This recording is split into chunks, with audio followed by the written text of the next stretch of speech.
तो दोस्तों आज मैं सीक्रेट इन्वेजन सीरीज को एक्सप्लेन करने जा रहा हूँ। अगर आप इस चैनल पर नए हो और इसके आगे के एपिसोड्स देखना चाहते हो तो चैनल को सब्सक्राइब जरूर करके रखना ताकि आपसे कोई एपिसोड मिस ना हो। Without wasting time it's show time. तो कहानी शुरू होती है रशिया के मॉस्को शहर से, जहां हम एजेंट रॉस को देखते हैं जो किसी से फोन पर बात कर रहे थे। इसलिए सामने वाला आदमी उन्हें कहीं मिलने के लिए बुलाता है। तो रॉस भी हाथों में गन लेकर सभी से छुपते हुए एक घर में चले जाते हैं, जहां उनकी मुलाकात शील्ड के ही एक और एजेंट प्रेस्कॉट से होती है। प्रेस्कॉट एजेंट रॉस को बतलाते हैं कि दुनिया में विनाश की शुरुआत हो चुकी है, क्योंकि पिछले 1 सालों में दुनिया भर में 5 जगहों पर टेररिस्ट अटैक हुए हैं और ये सारे अटैक अलग अलग टेररिस्ट के ग्रुप कर रहे थे।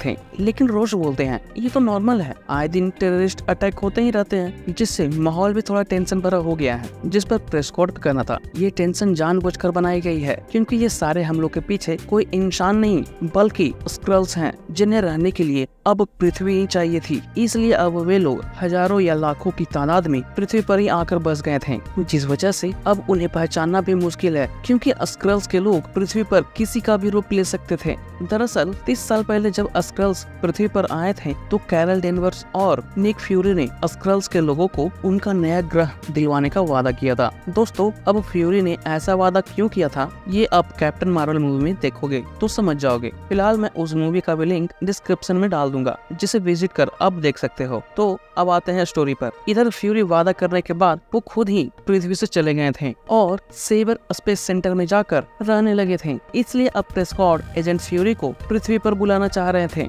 लेकिन रॉस का कहना था अगर फ्यूरी को स्पेस से बुलाना है तो उन्हें सबसे पहले हमलों का सबूत देना होगा। जिस पर प्रेस्कॉट भी बोलते हैं उनके पास सबूत है, और फिर वो सबूत को निकाल कर एजेंट रॉस को दिखाते हैं। लेकिन जैसे ही रॉस सबूत को देखने लगते हैं प्रेस्कॉट को उन पर शक हो जाता है कि वो असली रॉस नहीं है। इसलिए अब प्रेस्कॉट रॉस पर ही हमला कर देते हैं, पर अफसोस रॉस एजेंट प्रेस्कॉट को ही गोली मार देते हैं और वहाँ से सबूत को लेकर भाग जाते हैं। लेकिन जब वो रास्ते में जा रहे थे तभी कोई उनका पीछा भी करने लगता है। इसलिए अब रॉस वहाँ से भागते हुए एक बिल्डिंग में चले जाते हैं और छत से ही भागने लगते हैं, पर छत पर भी भागने की जगह न होने की वजह से वो बिल्डिंग से ही छलांग लगा देते हैं और सामने की बिल्डिंग से जाकर टकराकर नीचे गिर जाते हैं, जिसमें वो मारे भी जाते हैं। बाद में वहाँ पर मारिया हिल भी आ जाती है और पीछा करने वाला वो आदमी भी। तभी हम देखते हैं रॉस का पीछा करने वाला वो आदमी कोई और नहीं बल्कि टैलोस था, जो खुद ही स्क्रल्स के लोगों का ही जनरल था। और टैलोस जिनका पीछा कर रहे थे वो रॉस नहीं बल्कि एक स्क्रल था, जो किसी और स्क्रल्स ग्रुप का मेंबर था। वैसे दोस्तों आपको बता दूं टैलोस निक फ्यूरी के बहुत ही अच्छे फ्रेंड है, इसलिए वो इन हमलों को रोकना चाह रहे थे। आगे अब देखते हैं अब फ्यूरी भी स्पेस से पृथ्वी पर वापस आते हैं, जिन्हें लेने मारिया भी वहाँ पहुँच जाती है। बाद में जब दोनों घर आते हैं तो फ्यूरी सबसे पहले टैलोस से ही मिलता है, जिससे फ्यूरी को पता चलता है स्क्रल्स को उनका घर न मिलने की वजह से वे लोग गुस्सा हो गए थे, क्योंकि फ्यूरी और कैरल डेनवर्स दोनों ने उन्हें घर दिलाने का वादा किया था, पर अब दोनों ही गायब हो चुके थे, जिसकी वजह से स्क्रल्स के लोग भी बहुत ही गुस्सा थे। और उन्हीं में से एक स्क्रल था ग्रेविक, जो अब पृथ्वी पर ही अपना घर बसाने में लगा था। इसलिए वो दूसरे स्क्रल्स को भी उनके गुस्सों का फायदा उठाकर टीम बनाने लगता है। बाद में वो टैलोस को हटाकर खुद ही स्क्रल्स काउंसिल का जनरल भी बन गया था। वहीं जनरल बनने के बाद ग्रेविक की यही कोशिश थी कि वो किसी भी तरह से रशिया और अमेरिका के बीच जंग करा दे और इंसानों को आपस में ही लड़ा दे, जिसके लिए उसने कजाकिस्तान के खुफिया हथियारों के गोडाउन से हथियारों की भी चोरी करवाया है, क्योंकि अब ग्रेविक पृथ्वी से इंसानों का ही नामो निशान मिटा देना चाह रहा था।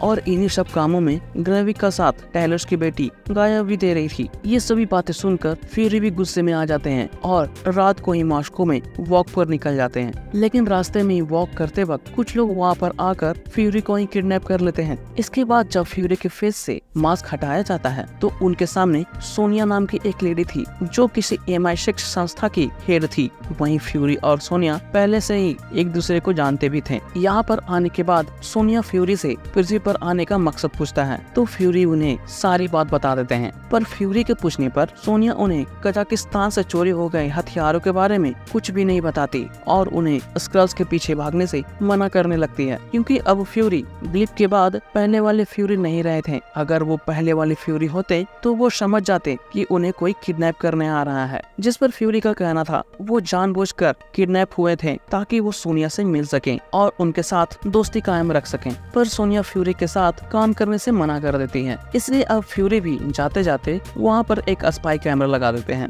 आगे अब ग्रेविक के अड्डे पर देखते हैं जहाँ पर एक और स्क्रल उनकी टीम में शामिल होने आता है और गाया भी उसे अपने अड्डे पर लेकर चली जाती है जहाँ पर ऑलरेडी बहुत सारे स्क्रल्स और उनके बच्चे रह रहे थे। तभी हम वहाँ पर ग्रेविक को भी देखते हैं जो एक स्क्रल को वहीं पर किडनैप किए हुए एक अमेरिकन का फेस लेने बोलता है और उसकी सारी मेमोरी को एक मशीन के जरिए ट्रांसफर भी कर लेता है। आगे फ्यूरी को भी सोनिया के यहाँ लगाए कैमरे से पता चलता है सोनिया किसी बॉम्ब बनाने वाले के अड्डे पर रेड करने की बात कर रही थी, क्योंकि वे लोग बॉम्ब बनाकर ग्रेविक के लोगों को ही डिलीवर करने वाले थे। इसलिए अब फ्यूरी भी मारिया और टेलस को वहाँ जाने के लिए बोलते हैं। दूसरी तरफ एक आदमी भी ग्रेविक से मिलने आता है जो बताता है कि फ्यूरी अब पहले जैसे नहीं रहे हैं, तो अब उनसे घबराने की कोई जरूरत नहीं है, इसलिए अब वे लोग अगले दिन से अपना काम शुरू कर सकते हैं। जिसके बाद अब वो आदमी गाया को कुछ पैसे देकर 2 बैग्स की डिलीवरी लेने बोलता है और उसे सही सलामत अड्डे पर पहुंचाने भी बोलता है, क्योंकि उस बैग में बॉम्ब्स थे। इसलिए अब गाया भी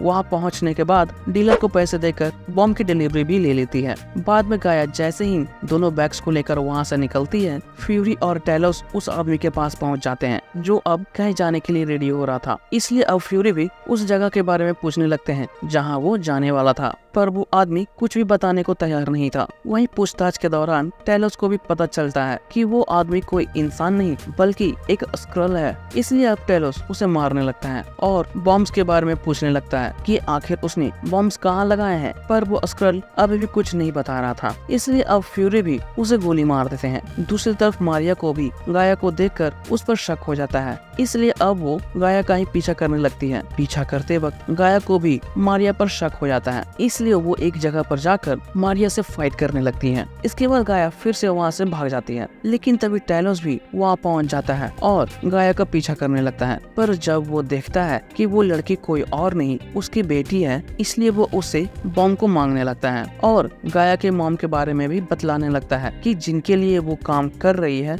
उन्हीं लोगों की वजह से उसकी मॉम मारी गई है। लेकिन फिर भी गाया टेलस की बात को अनसुना कर उन्हें धक्का देकर भाग जाती है और एक जगह पर आकर छुपकर रोने लगती है। आगे अब फ्यूरी और मारिया एक क्लब में मिलते हैं जहां मारिया फ्यूरी से पृथ्वी छोड़ने की वजह पूछती है, क्योंकि वो अचानक से किसी को कुछ बताए बिना ही पृथ्वी छोड़ दिए थे। इसलिए अब मारिया को लग रहा था फ्यूरी अभी इन सभी चीजों के लिए तैयार नहीं है और थैनोस के स्नैप के बाद फ्यूरी बहुत ही बदल गए थे। इसलिए मारिया को चिंता थी कि वो इन सब हमलों में किसी को खो न दे, जो आगे चलकर ये बात सही भी होने वाली थी। दूसरी तरफ गाया भी बॉम्ब को लाकर उस आदमी को दे देती है और बताती है कि वो बहुत ही मुश्किल से बचकर आई है, इसलिए अभी उनका प्लान कुछ दिनों के लिए पोस्टपोन कर देना चाहिए। पर वो आदमी नहीं मानता और वहाँ से चला जाता है। इसके बाद अब गाया भी अपना रूप चेंज कर टेलस से मिलती है, जिसके बाद अब दोनों ही एक सुनसान जगह पर आते हैं जहाँ गाया टेलस को बताती है ग्रेविक 3 जगहों पर बॉम्ब ब्लास्ट करने वाला है, जिसे 3 अलग अलग लोग लेकर जाने वाले हैं, जिसमें एक गाया भी थी। इसलिए वो सारे बैग्स पर एक इंफ्रारेड स्प्रे कर देगी, जिससे उन बॉम्ब्स को टेलस को पहचानने में आसानी होगी। इसलिए अब ये बात आकर टेलस फ्यूरी और मारिया को भी बता देता है, जिसके बाद अब तीनों ही अगले दिन उस जगह पर भी आकर गाया के आने का इंतजार करने लगते हैं। तभी उनकी नजर गाया पर भी पड़ जाती है, जिसके पास इंफ्रारेड स्प्रे किया हुआ बैग भी था। पर तभी वो देखते हैं गाया ने वो बैग्स किसी और को दे दिए हैं। इसलिए अब मारिया और टेलस दोनों एक एक लोगों को फॉलो करने लगते हैं। वहीं फ्यूरी भी दूर से ही सभी पर नजर रखे हुए था। तभी फ्यूरी की नजर वहीं पर खड़ी एक बच्चे पर जाती है जो फ्यूरी को घूरे जा रहा था। इसके बाद वो वहाँ से जाने भी लगती है। ये देखकर अब फ्यूरी भी उसका पीछा करने लगते हैं। इसके बाद अब तीनों ही 3 लोगों को फॉलो करना शुरू कर देते हैं। वहीं फ्यूरी फॉलो करते वक्त देखता है वो बच्ची अब एक बूढ़े आदमी का रूप ले लेती है। कुछ दूर आगे जाने पर वो बूढ़ा भी एक लेडी का रूप ले लेता है। उसके बाद कुछ दूर जाने पर वो लेडी भी फाइनली ग्रेविक का रूप ले लेती है। तभी हम देखते हैं ग्रेविक के हाथ में एक रिमोट था। दूसरी तरफ उन दोनों को भी मारिया और टेलस पर शक हो जाता है, इसलिए वे दोनों दोनों ही बैग्स को वहीं पर छोड़कर भाग जाते हैं। जब मारिया और टेलोस बैग्स चेक करते हैं तो दोनों को पता चलता है उनके साथ धोखा हुआ है, क्योंकि दोनों ही बैग्स खाली थे। पर तभी ग्रेविक भी हाथ में लिए हुए रिमोट का बटन दबा देता है, जिस वजह से वहाँ पर एक जोर का धमाका होता है, वो भी 3 जगहों पर, और चारों तरफ अफरा तफरी मच जाती है। बाद में ग्रेविक फिर से इस बार फ्यूरी का रूप ले लेता है, और जब मारिया उसके पास आती है तो ग्रेविक मारिया को गोली मार देता है। लेकिन तभी वहाँ पर फ्यूरी भी आ जाते हैं, पर भीड़ की वजह से वो ग्रेविक को नहीं मार पाते। बाद में ग्रेविक भी वहाँ से भाग जाता है। इसके बाद जब फ्यूरी मारिया को देखते हैं तो वो मर चुकी थी, और फिर इसी के साथ ये एपिसोड भी खत्म हो जाती है। तो दोस्तों, सेकंड एपिसोड की शुरुआत में हमें 1995 के कुछ सीन्स दिखाए जाते हैं कि कैसे स्क्रल्स पृथ्वी पर आए और फ्यूरी से स्क्रल्स की दोस्ती हुई, जिसके ऊपर पूरी की पूरी एक मूवी भी बनी हुई है कैप्टन मार्वल नाम की। दोस्तों, चाहो तो आप उसे भी देख सकते हो, लिंक आपको डिस्क्रिप्शन में मिल जाएगी। मैं ज्यादा इस मूवी के डिटेल्स में न जाते हुए कहानी को आगे बढ़ाता हूँ। इसके बाद हमें 2 साल बाद दिखाया जाता है 1997 में, जब वारा नाम की एक स्क्रल एक बच्चे को लेकर फ्यूरी के पास आती है, क्योंकि उस बच्चे के पेरेंट्स क्रिक के साथ लड़ते हुए मारे गए थे। लेकिन वो बच्चा वहाँ से किसी तरह भागकर पृथ्वी पर आ गया था। इसलिए वारा फ्यूरी को उस बच्चे को अपने साथ रखने बोलते हैं, क्योंकि वो बहुत ही बहादुर था और जंग में फ्यूरी की मदद भी कर सकता था। तो फ्यूरी भी उसे रख लेते हैं, और इसी बच्चे का नाम था ग्रेविक, जो अभी फ्यूरी के नाक में दम किए हुए था। खैर, बाद में टेलोस को भी देखते हैं, जो अपने लोगों को फ्यूरी पर विश्वास करने के लिए बोलता है, क्योंकि टेलोस को फ्यूरी पर बहुत ही भरोसा था कि वो स्क्रल्स के लोगों को अपना ग्रह जरूर ढूंढ कर देगा। जिसके बाद अब फ्यूरी भी सभी को यकीन दिलाते हैं कि वो बेशक घर ढूंढकर उन्हें देंगे, लेकिन तब तक वो नए चेहरे के साथ पृथ्वी पर रह सकते हैं बिना किसी को नुकसान पहुंचाए हुए। जिसके लिए फ्यूरी सभी को शपथ भी लेने बोलते हैं कि ग्रह के ढूंढने तक वो सभी पृथ्वी पर शांति बनाए रखेंगे। जिसके बाद अब सभी लोग एक एक कर शपथ भी ले लेते हैं, जिसमें टेलोस की वाइफ सोरेन भी शामिल थी। इसके बाद अब हमें प्रेजेंट में दिखाया जाता है, जब धमाके के बाद लोग भाग रहे थे।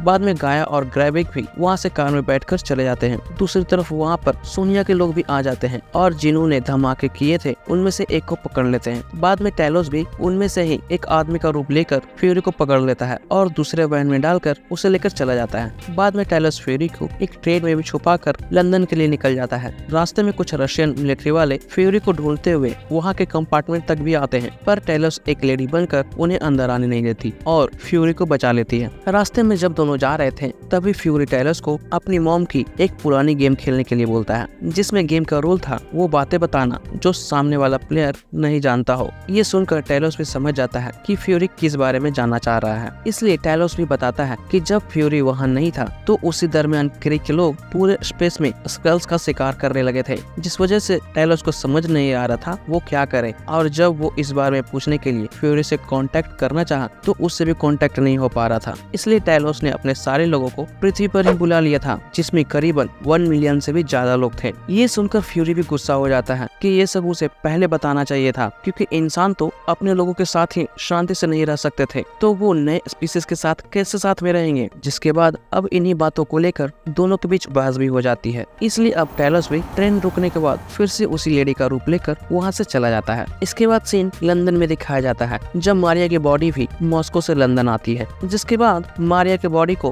पूरे सम्मान के साथ सलामी भी दी जाती है। वहीं पर मारिया की मॉम एलिजाबेथ को पता चलता है कि फ्यूरी की वजह से ही मारिया की जान गई थी, इसलिए अब वो फ्यूरी को ही उसका बदला लेने बोलती है और फिर वो वहाँ से चली जाती है। इसके बाद न्यूज से सभी को पता चलता है कि मॉस्को के धमाके में करीबन 2000 से भी ज्यादा लोग मारे गए हैं, जिस वजह से रशिया और अमेरिका के बीच माहौल भी गर्माने लगे थे। पर फिर भी कुछ अमेरिकन का कहना था ये कोई साजिश है। दूसरी तरफ अब ग्रेविक भी स्क्रल्स की काउंसिल मीटिंग में जाता है, जहाँ पर बड़े बड़े ओहदों पर बैठे लोग भी शामिल थे, और वो सारे के सारे लोग स्क्रल्स थे, और उन्हीं में से एक अमेरिका की प्राइम मिनिस्टर भी शामिल थी। वहाँ के मीटिंग में शामिल होने के बाद सभी डिसाइड करते हैं कि अब ग्रेविक को ही स्क्रल्स का जनरल बना दिया जाए, क्योंकि टेलोस के बाद स्क्रल्स के लोगों को अब एक नए जनरल की जरूरत थी और ग्रेविक से बेहतर कोई भी स्क्रल नहीं था। लेकिन कुछ लोग इस फैसले को नामंजूर भी करते हैं, पर सभी को देखते हुए उन्हें भी मजबूरन मंजूरी देनी पड़ती है। पर वहाँ की शेरली नाम की एक लेडी किसी के पक्ष में नहीं बोलती, इसलिए वो इस फैसले को भी मंजूरी नहीं देती। तो ग्रेविक भी उसे मीटिंग से चले जाने बोलता है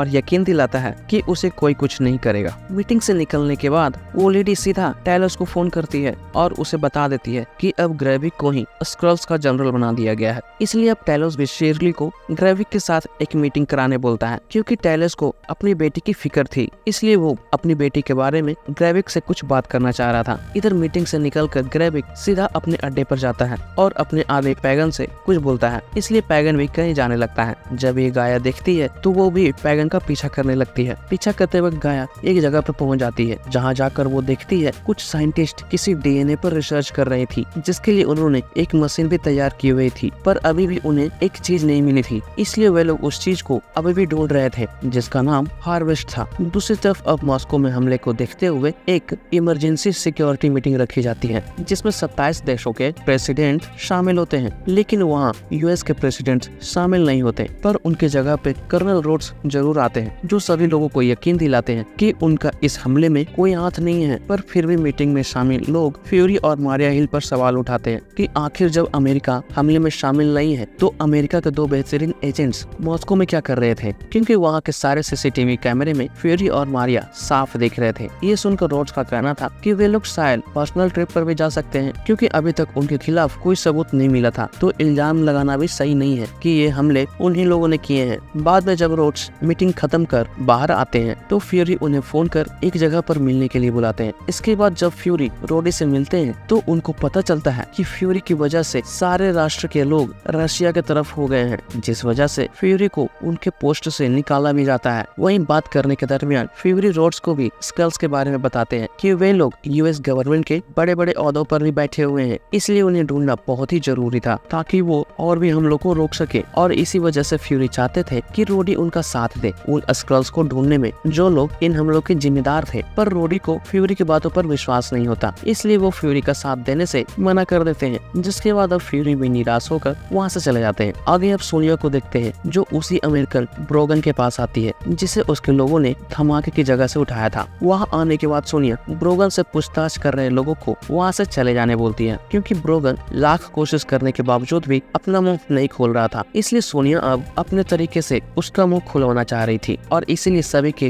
रूम के बाहर जाने के बाद सोनिया अंदर से दरवाजे को बंद कर लेती है और सबसे पहले ये कंफर्म करती है कि वो आदमी स्क्रल है या इंसान, जो उसे कंफर्म भी हो जाती है कि वो स्क्रल है। इसके बाद सोनिया उस स्क्रल को एक इंजेक्शन दे देती है, जो उसके शरीर में 160 डिग्री तक गर्मी पैदा करने वाली थी। दूसरी तरफ गाया भी सबसे छुपते हुए उसी लैब में फिर से आती है जहाँ वो साइंटिस्ट एक्सपेरिमेंट कर रहे थे। तभी गाया देखती है उन साइंटिस्टों ने, जिसका नाम डाल्टन था, वो 4 तरह के लोगों के डीएनए पर काम कर रही थी, जैसे कि ग्रोट, फ्रोस्टबिट्स, कल ऑब्सिडियम और एक्सट्रीमिस। जब गाया ये सब देख ही रही थी तभी वहाँ पर ग्रेविक भी आ जाता है और उससे पूछता है वो क्या कर रही है। इसलिए गाया भी उसे देखकर सिस्टम में दूसरे फाइल को ओपन कर देखने लगती है और बात को चेंज कर देती है। बाद में ग्रेविक भी गाया के पास आकर उसे एक जगह पर साथ चलने बोलता है, क्योंकि उसे ब्रोगन की लोकेशन मिल गई थी। इसलिए अब सभी लोग ब्रोगन को छुड़ाने के लिए चले जाते हैं। इधर सोनिया के इंजेक्शन लगाने के बाद से ब्रोगन पूरी तरह से जलने लगता है और तभी वो बोलता है उसे कुछ नहीं पता, क्योंकि ग्रेविक सभी बातों को छुपा कर रखता था। तो सोनिया भी बोलती है कि वो वही बात बताए जो उसे पता है, जिसमें सोनिया को पता चलता है ग्रेविक एक मशीन बना रहा है स्क्रल्स को और भी ताकतवर बनाने के लिए, और जो लोग उन मशीनों को बनाने में ग्रेविक का साथ दे रहे थे उनका नाम डाल्टन है, जो कि एक कपल है। इधर इन्हीं सब बात करने के दरमियान ग्रेविक भी वहाँ पहुँच जाता है और बाहर में खड़े सभी लोगों को मारना शुरू कर देता है। जब सोनिया बाहर में गोलियां चलने की आवाज सुनती है तो वो भी उसी रूम में एक सीक्रेट दरवाजा खोलकर वहाँ से चले जाते हैं। बाद में ग्रेविक भी सभी लोगों को मारकर दरवाजे को भी तोड़कर अंदर आता है और फिर पेगर अंदर जाकर ब्रोगन को बाहर निकालता है। लेकिन जब ग्रेविक ब्रोगन की हालत देखता है तो वो ब्रोगन से पूछता है उसने क्या बताया है, तो ब्रोगन भी बोलता है उसने सिर्फ झूठ बताया है। इसी दरमियान गाया को भी देखते हैं, जो कार से बाहर आकर किसी को फोन करती है और ग्रेविक के अड्डे के बारे में बता देती है। इसके बाद अब सभी लोग ब्रोगन को भी गाड़ी में बिठाकर वहाँ से चले जाते हैं। लेकिन रास्ते में जाते वक्त वो देखते हैं कि उनके अड्डे के पास बहुत सारी पुलिस ऑलरेडी आई हुई है, इसलिए ग्रेविक गाड़ी को वहाँ नहीं रोकने बोलता और आगे बढ़ जाता है। इसके बाद अब सभी लोग एक सुनसान जगह पर आकर गाड़ी को रोकते हैं, जिसके बाद पैगन भी ब्रोगन को गाड़ी से निकालकर जंगल में ले जाता है और उसे गोली मार देता है, क्योंकि उसे शक था कि शायद पुलिस वालों को अड्डे के बारे में ब्रोगन नहीं बताया होगा। पर दोस्तों ऐसा नहीं था, इसके बारे में गाया ने पुलिस को बताया था। खैर आगे अब फ्यूरी को देखते हैं, जो एक जगह पर जाकर किसी बंकर से गाड़ी को निकालता है और घर की तरफ चला जाता है। थोड़ी देर बाद जब फ्यूरी घर आता है तभी हम देखते हैं एक स्क्रल घर के किचन में काम कर रही थी। ये वही स्क्रल थी जिसने स्टार्टिंग में ग्रेविक को फ्यूरी के पास लेकर आई थी। नाम था वारा। लेकिन फ्यूरी के घर में आते ही वो स्क्रल भी एक लेडी का रूप ले लेती है और वो फ्यूरी को एक रिंग पहनने के लिए भी याद दिलाती है और फिर इसके बाद दोनों ही किस करने लगते हैं। तभी हमें पता चलता है कि वो फ्यूरी की वेडिंग रिंग थी और फ्यूरी ने एक स्क्रल से शादी की थी। पर उन्होंने ऐसा क्यों किया था ये देखेंगे हम अगले एपिसोड में।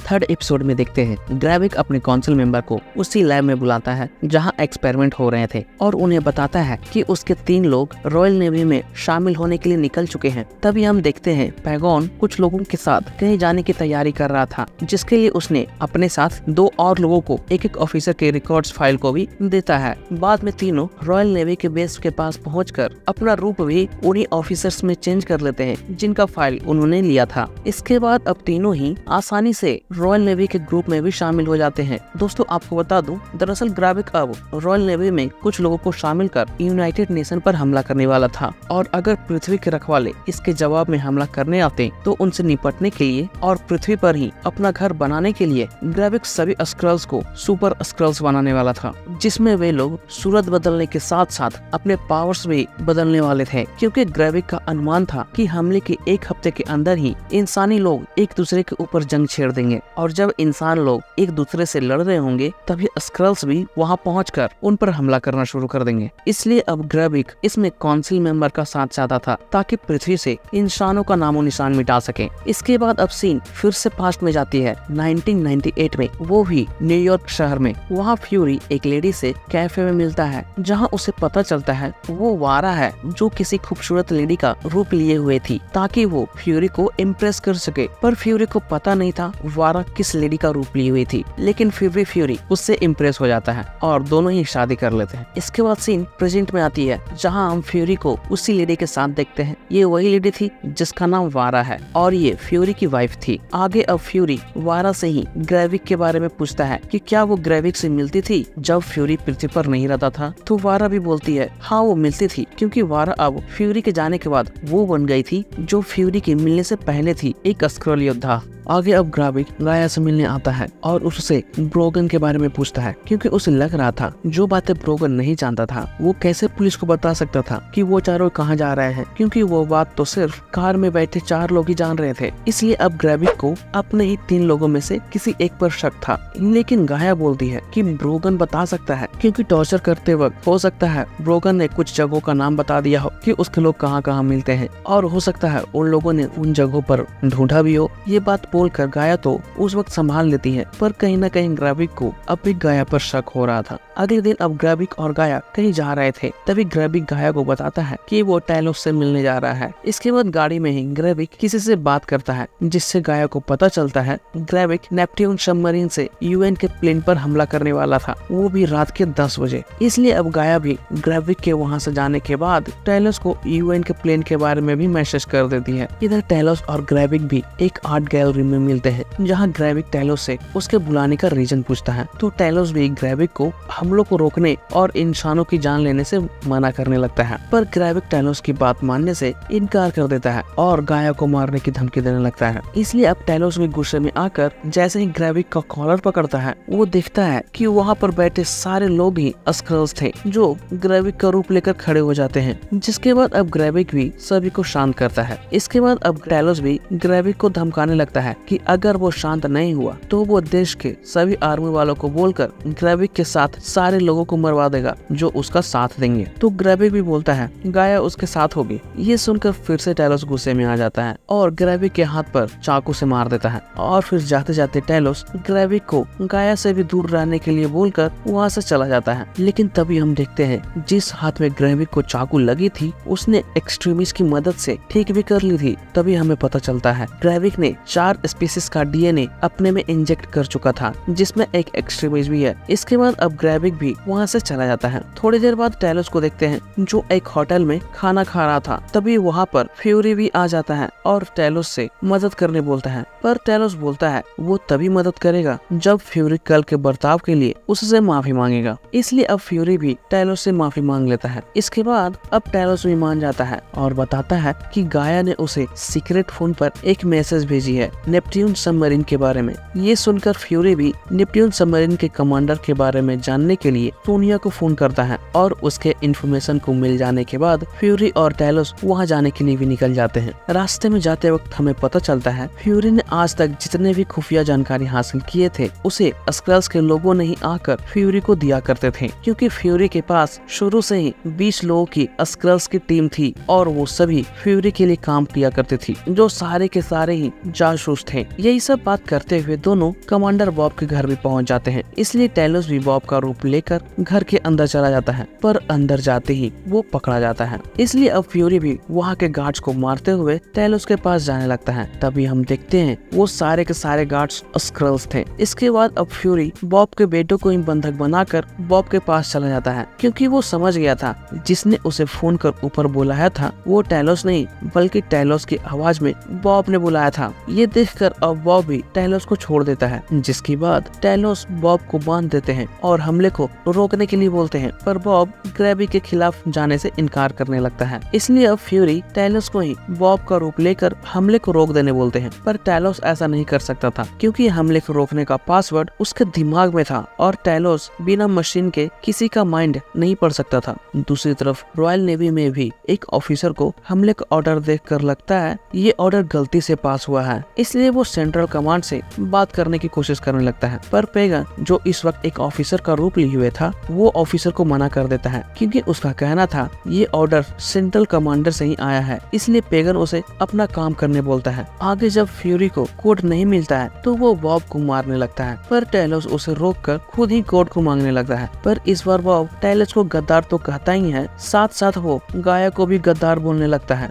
ये सुनकर अब टेलोस भी खुद पर काबू नहीं रख पाता और वही बॉब को गोली मार देता है। बाद में टेलोस अड्डे में बैठी हुई गाया को फोन कर लॉन्च रोकने का पासवर्ड देने बोलता है। इसलिए अब गाया भी बेसमेंट के पास आकर वहाँ पर तैनात गार्ड्स को मार देती है और जो असली वाले बॉब थे उसके दिमाग को मशीन के थ्रू पढ़ने लगती है। बाद में वो टेलोस को भी फोन कर पासवर्ड बता देती है। इसलिए अब टेलोस भी पासवर्ड लेने के बाद गाया को भी वहाँ से जल्दी से निकल जाने बोलता है, क्योंकि वो समझ गया था कि अब ग्रैविक गाया को नहीं छोड़ने वाला है। इधर नेवी वाले जैसे ही लॉन्च करने के लिए रेडी होते हैं उसी वक्त टेलोस भी कमांडर के वॉइस में कॉल कर मिशन को रोक देने बोलता है। ये ऑर्डर सुनते ही वहाँ के जो ऑफिसर थे अपनी लॉन्च करने वाली की को निकाल लेते हैं और लॉन्च रुक जाती है। दूसरी तरफ गाया भी वहाँ से छुपके से निकलने लगती है, लेकिन जैसे ही वो गेट से बाहर आती है सामने से ग्रैविक भी आ जाता है और उससे बाहर जाने की वजह पूछने लगता है। तो इस बार भी गाया झूठ बोलने की कोशिश करती है, पर ग्रैविक इस बार समझ जाता है और गाया को भी वहीं पर गोली मार देता है।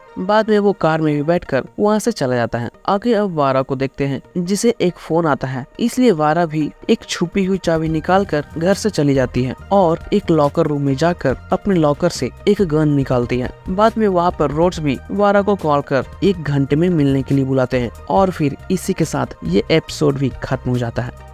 एपिसोड की शुरुआत में हम गाया को देखते हैं जो इस बार असली वाले साइंटिस्ट डॉक्टर डाल्टन के माइंड को रीड कर मशीन के पास चली जाती है और जो पावर इस वक्त ग्रैविक के पास थी उसे गाया खुद भी ले लेती है। तभी हम गाया को देखते हैं जो ग्रैविक को गोली मारने के बाद वहीं पर गिरी हुई थी, लेकिन फिर उसके सीने में लगी हुई गोली एक्सट्रीमिस्ट की वजह से ठीक हो जाती है और अचानक से गाया वहाँ पर जाग जाती है। आगे अब वारा को देखते हैं जो इस वक्त एक चर्च में बैठकर 2012 की पुरानी बातें सोच रही थी, जिस वक्त उसे पता चला था एवेंजर्स जो पृथ्वी की रखवाली कर रहे हैं उसमें फ्यूरी का भी हाथ है। वारा ये बात सोच ही रही थी, तभी वहाँ पर रूडी भी वारा से मिलने आता है और उसे फ्यूरी को मारने का ऑर्डर देता है, क्योंकि ये ग्रैविक का ऑर्डर था। और तभी हमें पता चलता है रूडी भी एक स्क्रल बना हुआ है जिसने जानबूझकर फ्यूरी को जॉब से निकाला था, क्योंकि ये भी ग्रैविक का ही ऑर्डर था। लेकिन थैंक गॉड हमें पता चलता है कि शायद फ्यूरी पहले से ही वारा के इरादे जान गए थे, इसलिए उन्होंने वारा वारा के फोन में कोई ट्रैकर लगा दिए थे, जिससे वारा की बातें फ्यूरी को भी सुनाई दे रही थी। दूसरी तरफ अब ग्राविक भी फिर से अपने लोगों को तैयार करता है हमले के लिए, वो भी इस बार रशियन के रूप में। इधर अब गाया को भी देखते हैं जो अपने डैड से मिलती है और उन्हीं से अपने लोगों को घर दिलाने के प्लान के बारे में पूछने लगती है कि कैसे वो अपने लोगों को घर दिलाएंगे। तो टेलोस भी बताता है कि ये सब खत्म होने के बाद वो खुद ही प्रेसिडेंट के पास जाएंगे और पृथ्वी को बचाने के बदले में उनसे ही अपने 1 मिलियन लोगों के लिए रहने के लिए जगह मांगेंगे, क्योंकि टेलोस को यकीन था प्रेसिडेंट उनकी बात जरूर मानेंगे। ये सुनकर गाया खुश नहीं होती, क्योंकि उसे रहने के लिए घर तो मिल जाते पर इंसानी रूप में, जबकि गाया अपने ही रूप में जीना चाह रही थी अपने लोगों के साथ, जहाँ उसे कोई मास्क ना पहनना पड़े। जिसके बाद वो अपने डैड से ही नाराज होकर वहाँ से चली जाती है। दूसरी तरफ जब वारा घर आती है तो देखती है फ्यूरी पहले से ही घर में था, जो वारा के आने का इंतजार कर रहा था। लेकिन आते वक्त वो देखती है फ्यूरी ने अपनी वेडिंग रिंग नहीं पहनी हुई थी, इसलिए वो इसके बारे में फ्यूरी से पूछती है। तो फ्यूरी भी बोलता है वो विंडो से आया था तो पहनना भूल गया। इसके बाद जैसे ही दोनों चाय की टेबल पर बैठते हैं, फ्यूरी वारा से बोलता है आज तक उसने जितनी भी गलतियां की है, उन सब गलतियों में सबसे बड़ा गलती उसने वारा से शादी कर की थी। इसलिए अब फ्यूरी वारा से उस लेडी के बारे में भी पूछता है जिसका इस वक्त वारा रूप ली हुई थी। तो पता चलता है उसका नाम डॉक्टर प्रिशिला था, जिससे बचपन से ही दिल की बीमारी थी और जब वारा उसे मिली थी तो वो कुछ ही दिनों में मरने वाली थी, पर वो नहीं चाहती थी कि उसके लोग उसे मरते हुए देखें। इसलिए जब प्रिशिला के पास कुछ ही घंटे बचे हुए थे तभी वारा प्रिशिला को रूप ले ली थी और प्रिशिला के ही फैमिली के साथ रहने लगी थी, क्योंकि वारा को भी ऐसे नकाब की तलाश थी जिसे देखकर फ्यूरी फिसल जाता। और भाई हुआ भी वैसा ही था, फ्यूरी पहले ही नजर में वारा से प्यार करने लगा था। ये बताने के बाद वारा और फ्यूरी एक दूसरे को ही गोली मार देते हैं। दोस्तों आपको बता दो, ये देखकर तो मुझे लगा दोनों मारे गए हैं, पर क्या देखता हूँ दोनों ने गोलियां दीवारों पर चलाई थी, क्योंकि वारा ने प्रिशिला से वादा किया था कि वो किसी को नुकसान नहीं पहुंचाएगी, खास करके फ्यूरी को। वही फ्यूरी इसलिए रुक गया था क्योंकि कहीं न कहीं वो भी वारा से भी प्यार करता था। इसलिए अब वारा भी ये बात फ्यूरी से पूछती है कि क्या वो उसके असली रूप से प्यार करता है, पर फ्यूरी इसका जवाब कुछ भी नहीं देता और वहाँ से चला जाता है। आगे अब एक स्क्रल को देखते हैं जो मस्ती से शावर ले रहा था। बाद में पता चलता है वो स्क्रल कोई और नहीं रोडी है। जब रोडी तैयार होकर आते हैं तभी वो देखते हैं उसके घर में फ्यूरी बैठे हुए थे। इसलिए अब फ्यूरी भी थोड़ा इधर उधर की बात कर सीधा मुद्दे की बात करते हैं और रोडी से अपने पोस्ट को वापस करने बोलते हैं, नहीं तो फ्यूरी उसकी पोल भी सभी लोगों के सामने खोलने की धमकी देने लगते हैं कि रोडी एक स्क्रल है। लेकिन रोडी इस बार एक वीडियो दिखाकर फ्यूरी को शॉक कर देता है, क्योंकि उस वीडियो में साफ दिख रहा था कि फ्यूरी ने ही मारिया का कत्ल किया है। पर सभी को पता था वो फ्यूरी नहीं बल्कि ग्रेविक है। लेकिन फ्यूरी ये बात नहीं साबित कर सकता था, क्योंकि वीडियो में फ्यूरी मारिया को मारते हुए साफ दिख रहे थे। ये देखकर अब फ्यूरी भी बिना कुछ बोले वहाँ से चले जाते हैं। लेकिन तभी हम देखते हैं फ्यूरी ने जो रोडी के लिए वाइन की बोतल लाए थे उसमें एक लिक्विड ट्रैकर मिला हुआ था, जिससे वो फ्यूरी की लोकेशन ट्रैक कर सकते थे। आगे अब रोडी को भी देखते हैं जो प्रेसिडेंट के पास जाकर उनसे मिलते हैं और रशियन पर हमला करने के लिए उन्हें उकसाने लगते हैं। इसके बाद सभी प्रेसिडेंट रिटसन के साथ वहाँ से भी निकल जाते हैं। लेकिन रास्ते में कर्नल रोड्स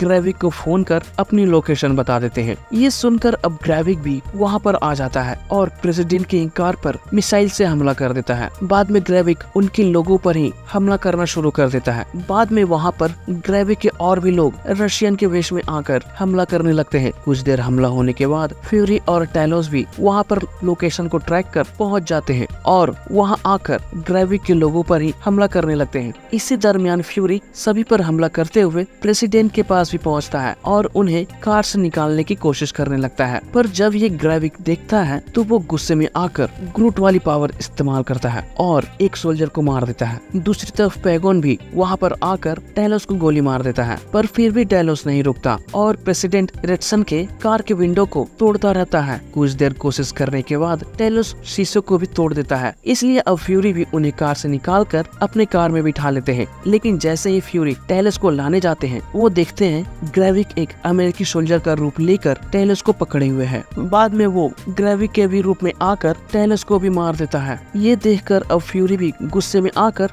ग्रेविक को गोली मार देते हैं। लेकिन तभी वो देखते हैं ग्रेविक एक्सट्रीमिस्ट की मदद से ठीक हो चुका था, जिसे देखकर अब फ्यूरी भी पूरी तरह से शॉक हो जाते हैं। बाद में ग्रेविक भी वहाँ से चला जाता है, जिसके बाद अब फ्यूरी को भी मजबूरन टेलोस को वहीं पर छोड़कर प्रेसिडेंट को लेकर जाना पड़ता है और फिर इसी के साथ ये एपिसोड भी खत्म हो जाती है।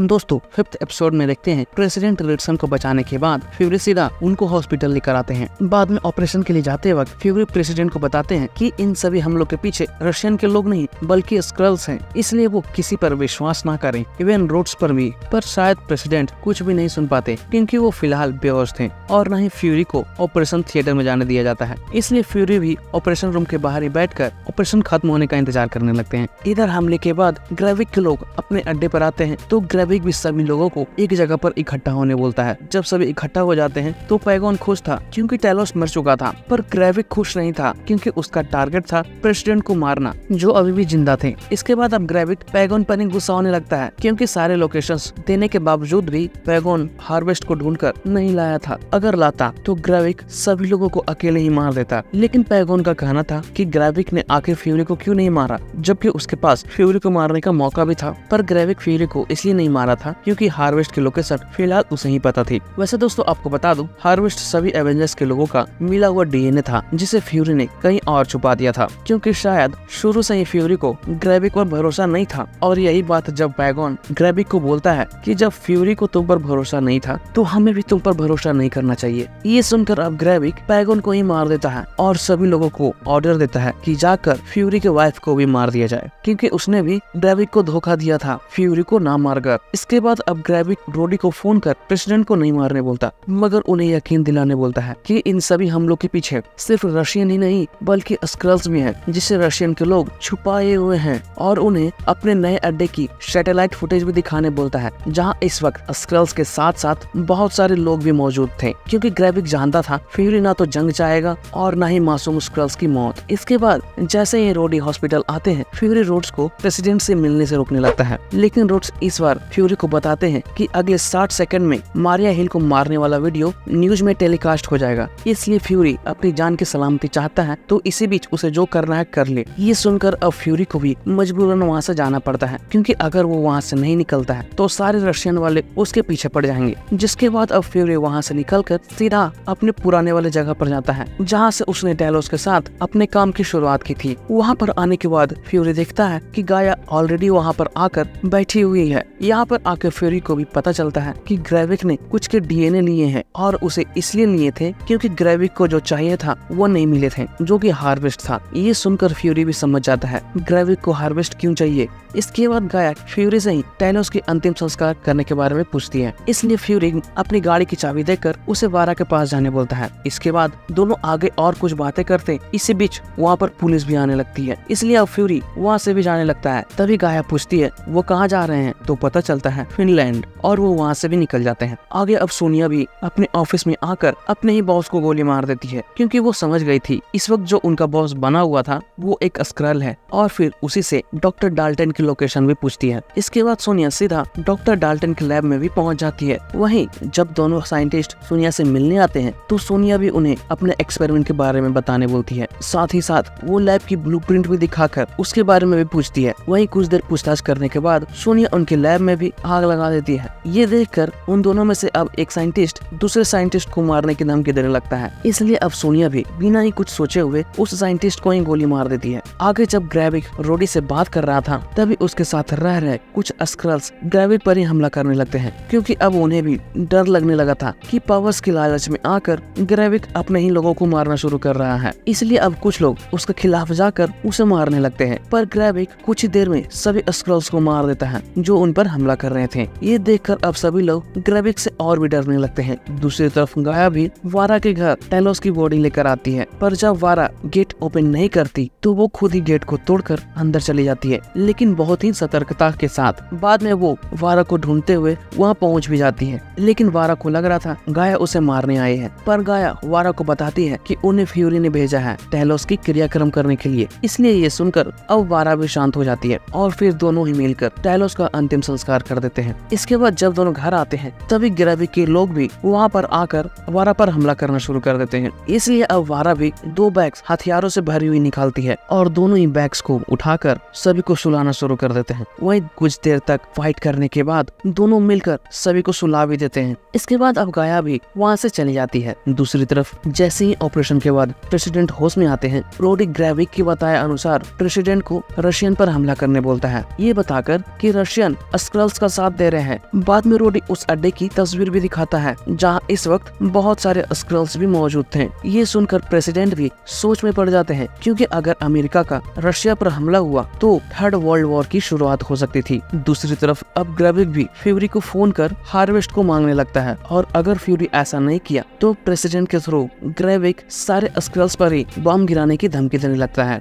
इसलिए अब फ्यूरी भी किसी मास्क के जरिए अपने फेस को चेंज कर फिनलैंड पहुंचता है, जहां सोनिया ऑलरेडी फ्यूरी का इंतजार कर रही थी। इसके बाद दोनों ही रशिया बॉर्डर से 294 किलोमीटर दूर कहीं जंगल में पहुंचते हैं, जहां फ्यूरी को पता चलता है सोनिया ने रोडी को स्क्रल्स पर हमला करने की कंफर्मेशन दी थी, क्योंकि उसे पता नहीं था जिसे वो ऑर्डर दे रही है वो खुद ही एक स्क्रल है। इसलिए अब सोनिया को भी समझ में नहीं आ रहा था कि आखिर ग्रेविक अपने ही लोगों पर हमला क्यों करवाना चाह रहा है। तो रोडी भी बताते हैं ग्रेविक ये सब हार्वेस्ट के लिए कर रहा है। इसलिए अब सोनिया फ्यूरी से ही हार्वेस्ट के बारे में पूछती है। तभी सोनिया को पता चलता है जंग के खत्म होने के बाद फ्यूरी कुछ लोगों को एवेंजर्स के डीएनए को कलेक्ट करने भेजा था। वहीं जिन्हें भेजा गया था वो सभी रूप बदलने में माहिर थे और ये बात सिर्फ फ्यूरी और डीएनए कलेक्टर ही जानते थे, जिसका हेड ग्रेविक था। इसलिए अब फ्यूरी को भी लगता है कि उसी वक्त शायद ग्रेविक को भी सुपर स्क्रल मशीन बनाने का आइडिया आया होगा। ये सुनकर अब सोनिया भी समझ जाती है ये सब जो हो रहा है उसकी वजह फ्यूरी है। बाद में फ्यूरी सोनिया को अपने कब्र के पास भी ले जाता है, जहाँ उसने सबसे छुपाकर हार्वेस्ट को रखा हुआ था, इवन ग्रेविक से भी। लेकिन अब वो खुद ही हार्वेस्ट ग्रेविक को देने जा रहा था। इसके बाद अब फ्यूरी एक जगह पर आकर अपने कपड़े चेंज करता है और पुराने वाले लुक में आ जाता है, ताकि वो फिर से इन सभी चीजों को खत्म कर सके। और इसी के साथ ये चैप्टर भी खत्म हो जाती है। तो दोस्तों 6 एपिसोड की शुरुआत फ्यूरी को दिखाते हुए होती है, जो वारा को कॉल कर ठीक से रहने बोलता है और अपने मिशन पर निकल जाता है। आगे अब स्क्रल्स के अड्डे पर देखते हैं, जहां एक कार आती हुई दिखती है। इसलिए वहां के गार्ड्स उस कार को देखकर उसे रोकने लगते हैं, पर कार में कोई नहीं था। तभी वहां पर फ्यूरी भी आकर वहां के गार्ड्स को गोली मार देते हैं और अंदर चले जाते हैं। दूसरी तरफ अब रोडी भी लगातार प्रेसिडेंट पर दबाव बनाए जा रहे थे रशिया पर हमला करने के लिए। वहीं जब इस बारे में कोई रोकने या छानबीन करने के लिए बोलता है तो रोडी उसी पर ही गुस्सा करने लगते हैं, क्योंकि रशियन के प्रेसिडेंट का कहना था ये हमला उन्होंने नहीं करवाया है। पर रोडी किन्हीं का बात मानने को तैयार नहीं थे। उनका कहना था वो झूठ बोल रहे हैं। इधर जब फ्यूरी अड्डे में प्रवेश करते हैं तभी वो देखते हैं वहाँ पर रह रहे बहुत सारे स्क्रल्स मारे जा चुके हैं। ऐसा लग रहा था ग्रेविक ने ऑलरेडी सभी स्क्रल्स को मार चुका है। साथ ही ग्रेविक वहाँ पर किसी तरह का रेडिएशन भी फैला चुका था, जिससे फ्यूरी की तबीयत भी लगातार खराब होती जा रही थी। लेकिन फिर भी वो आगे बढ़ते जा रहे थे। कुछ देर में वो लैब तक भी पहुंच जाते हैं, जहां पर ग्रेविक ऑलरेडी फ्यूरी का इंतजार कर रहा था। लेकिन यहाँ तक आते आते फ्यूरी की तबीयत भी बहुत खराब हो जाती है। इवन जब वो गोलियां लेने की कोशिश करते हैं तो उनकी सारी गोलियां भी गिर जाती है। इसी के साथ अब फ्यूरी पूरी तरह से कांपने भी लगते हैं। वहीं पर हमें ये भी पता चलता है ग्रेविक ने इस वक्त जिस आदमी का रूप लिया था उसे ग्रेविक ने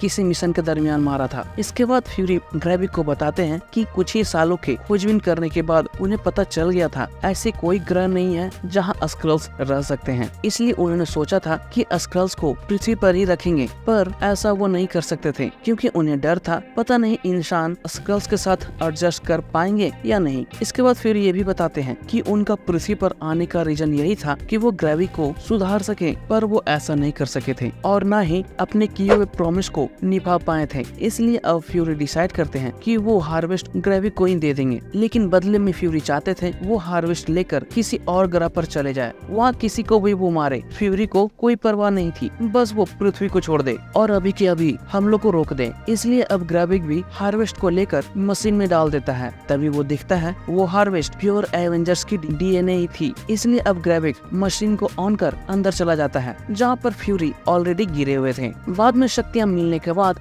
ग्रेविक फ्यूरी को भी मारने लगता है। लेकिन यहाँ पर होती है एक ट्विस्ट। फ्यूरी भी एक ही पंच में ग्रेविक को बाउंड्री के बाहर कर देते हैं। दूसरी तरफ जब रूडी प्रेसिडेंट के पास बैठा था तभी सोनिया उसे कॉल कर बोलती है कि फ्यूरी हॉस्पिटल में आ गया है, इसलिए वो रोड्स को उसे प्रेसिडेंट के पास जाने से रोकने बोलती है। ये सुनकर अब रोडी भी पूरे हॉस्पिटल में फ्यूरी को ढूंढने लगता है। साथ ही रोडी प्रेसिडेंट को दूसरे फ्लोर पर भी शिफ्ट करने लगता है। लेकिन इसी दरमियान देखते हैं सोनिया भी एक एक करके रोडी के सारे सिक्योरिटी वालों को मारना शुरू कर देती है। कुछ देर तक भाग दौड़ भी होती है और एक एक कर सारे गार्ड्स मरने भी लगते हैं। वहीं सभी गार्ड्स मरने के बाद सोनिया भी वहाँ पर पहुँच जाती है और रोडी पर ही गन लगा देती है, जिसके बाद फ्यूरी भी वहाँ पर आ जाते हैं। तभी हम दूसरी तरफ देखते हैं जो फ्यूरी ग्रेविक को मारा था वो फ्यूरी नहीं बल्कि गाया थी, जो अब ग्रेविक से अपनी मॉम डैड का बदला लेने वाली थी। जिसके बाद अब काफी देर तक दोनों के बीच फाइट होती है। इस दरमियान दोनों ही हर तरह के एवेंजर्स की शक्तियां इस्तेमाल करते हैं और दोनों आपस में लड़ते रहते हैं। लड़ाई के दरमियान गाया कैरल डेनवर्स की भी पावर इस्तेमाल करती है और फाइनली वो ग्रेविक को भी मार देती है। दूसरी तरफ प्रेसिडेंट भी फ्यूरी पर गन लगा देते हैं, इसलिए फ्यूरी उन्हें समझाने की कोशिश करने लगता है कि अगर उन्होंने हमला नहीं रोका तो वर्ल्ड वॉर शुरू हो जाएगी और असली वाले रोडी के साथ वो सारे लोग भी मारे जाएंगे जो इस वक्त स्क्रल्स के कंपाउंड में बंधे हुए हैं, क्योंकि उनके बगल में जो रोडी है वो रोडी नहीं बल्कि एक स्क्रल है। और इसी बात को यकीन दिलाने के लिए फ्यूरी सिर्फ प्रेसिडेंट को कहकर हमले को डिले करवाने बोलता है, जिसके बाद अगर फ्यूरी गलत निकले तो वो प्रेसिडेंट से खुद को मार देने भी बोलता है। ये सुनकर अब रोडी भी चुप नहीं रहते और सोनिया से गन छीनकर फ्यूरी को मारने लगते हैं, लेकिन इससे पहले ही फ्यूरी उसे गोली मार देते हैं। तभी प्रेसिडेंट भी देखते हैं वो एक स्क्रल है, जिसके बाद अब प्रेसिडेंट भी तुरंत ही कॉल कर हमले को रोक देते हैं। दूसरी तरफ गाया भी सभी लोगों के पास जाकर उन्हें आजाद कर देती है जिन जिन लोगों को ग्रेविक किडनैप किए हुए था। तभी हम देखते हैं वहाँ पर कर्नल रोड्स तो थे ही, साथ में वहाँ पर वो सारे लोग भी थे जो बड़े बड़े औहदों पर बैठे हुए थे, जिनकी जगह अब स्क्रल्स ले चुके थे। इसके बाद गाया सभी को कंपाउंड से बाहर भी निकालती है। दूसरी तरफ प्रेसिडेंट रिडसन भी सभी को मारने का ऑर्डर जारी कर देते हैं जो स्पीसीज पृथ्वीवासी नहीं है। जिसके बाद अब देखते हैं लोग स्क्रल्स को ढूंढ ढूंढ कर मारना भी शुरू कर देते हैं। ये देखकर अब सोनिया गाया से मिलने आती है और दोनों ही एक दूसरे का इस्तेमाल करने का डिसाइड भी करते हैं ताकि दोनों ही अपने अपने लोगों की हिफाजत कर सके, क्योंकि रिडसन के ऑर्डर देने के बाद वो स्क्रल भी मारे जा रहे थे जो दुश्मनी नहीं चाह रहे थे। इसके बाद अब फ्यूरी भी वारा से एक बार मिलकर वापस से चला जाता है और एक जगह पर जाकर प्रेसिडेंट को कॉल कर हमले को रोकने बोलता है, क्योंकि ऐसे हमलों में वो स्पीसीज भी मारे जाएंगे जो इंसानों की मदद करना चाह रहे थे। पर रिडसन फ्यूरी की बात मानने से इनकार कर देते हैं और तो और फ्यूरी से सारे स्क्रल्स को भी पृथ्वी से बाहर निकलवाने बोलते हैं। जिसके बाद अब फ्यूरी भी कुछ नहीं बोल पाता, इसलिए फोन रख देता है। इसके बाद जैसे ही फ्यूरी सेबर स्पेस स्टेशन जाने लगता है वहाँ पर वारा भी आ जाती है, इसलिए फ्यूरी उसे बताता है कि क्री के लोग स्क्रल्स के साथ सुलह करने के लिए मान गए हैं, इसलिए अब स्क्रल्स क्री के लोगों के साथ रह सकते हैं। इसके बाद अब फ्यूरी वारा को भी साथ चलने के लिए बोलता है, क्योंकि जैसा कि मैंने बताया था फ्यूरी वारा के नकाब से ही नहीं